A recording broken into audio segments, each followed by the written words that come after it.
Глава региона провел заседание межведомственной рабочей группы по снижению задолженности за поставленные энергоресурсы и декриминализации топливно-энергетического комплекса в республике. Помимо членов и группы правительства Ингушетии, в заседании приняли участие советник министра по делам Северного Кавказа Вячеслав Песков.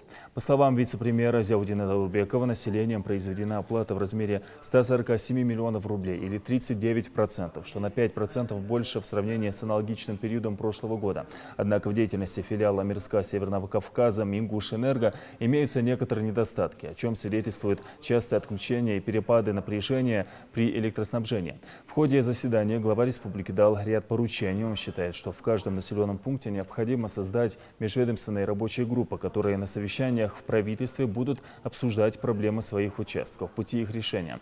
Таким образом, деятельность территориальной рабочей группы будет более эффективной. Первые совещания таких групп должны начаться 10 августа. Также Юнусбек Евкуров поручил поднять все протокольные поручения по ТЭК Ингушетии и доложить об их исполнении.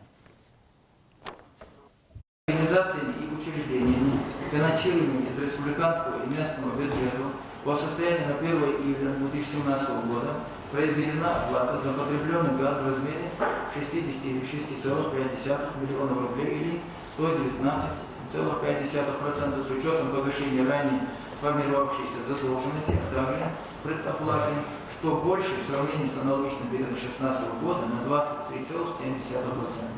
Муниципальными предприятиями ЖКХ республики произведена оплата в размере 10,4 миллиона рублей или 141,6% с учетом погашения ранее сформировавшейся задолженности, что больше в сравнении с аналогичным периодом 2016 года на 75,6%.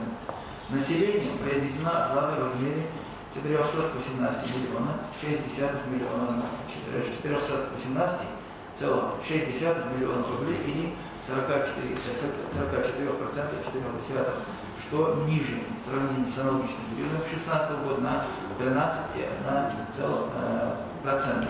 Мы видим ряд причин в том, что не дорабатывают те организации, которые поставляют энергоресурсы, самоустраняются со своим аппаратом и разлагают население. Не создают условия должных для того, чтобы люди могли платить, или же вырабатывать или разрабатывать различные коррупционные схемы, в том числе мы обсуждали эту тему по подключению новых счетчиков или приборов учета. Ну и плюс мы здесь видим, как многие главы сельских поселений, муниципальных образований полностью самоустранились от этого вопроса. Не хотят ругаться с людьми, не хотят разговаривать, не хотят общаться. И не просто крупные населенные пункты, даже мелкие населенные пункты, где там 20 домов всего находится, даже там не могут навести порядок, где должно быть 100% оплаты. А долги все накапливаются. Поэтому обращаю на это очень серьезное внимание.